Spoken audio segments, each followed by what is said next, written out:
सनातन धर्म चैनल पर एक बार फिर से आपका स्वागत है। आज का प्रसंग है कर्म संभल कर कीजिए। कर्म रूपी कड़ियों से जुड़कर मानव जीवन बनता है।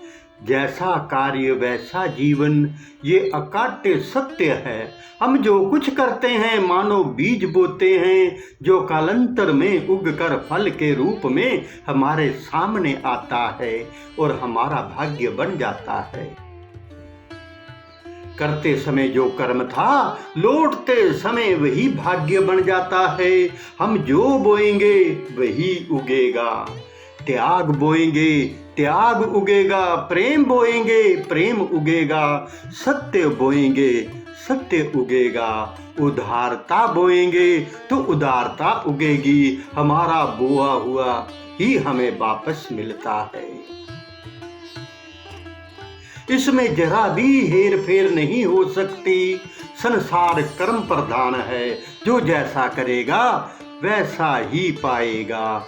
किसी ने सत्य कहा है, कर्म से डरो भगवान से नहीं, भगवान माफ कर देगा।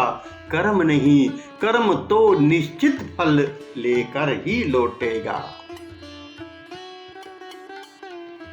कर्म 3 स्तर के हैं, मानसा वाचा कर्मणा।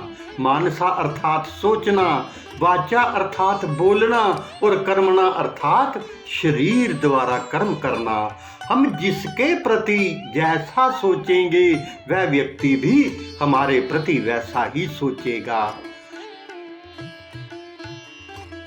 हमारे मन में उठे विचारों से हजारों मील दूर बैठे व्यक्ति के विचार प्रभावित हो सकते हैं। विचार 1 सेकंड में कहीं से कहीं पहुंचकर अपना प्रभाव डाल सकते हैं। हम जो बोलते हैं वह भी कर्म है, उसका फल भी बीज के अनुरूप ही निकलता है। इसलिए कहा गया है, शब्द संभल के बोलिए। एक शब्द बने औषधि, एक शब्द बने घाव। शरीर और इसकी इंद्रियों के द्वारा किए जाने वाले कर्म को कर्मणा कहा जाता है। हम जो कर्म करते हैं उसका फल हमें अवश्य मिलता है, चाहे अच्छा चाहे बुरा। और इस संसार की कोई भी ताकत रोक नहीं सकती। भगवान कहते हैं, भावना का फल अवश्य मिलता है। आप सबकी श्रेष्ठ भावना है, स्वार्थ रहित भावना है, कल्याण की भावना है, तो ऐसी भावना का फल ना मिले ये हो नहीं सकता। जय श्री राम।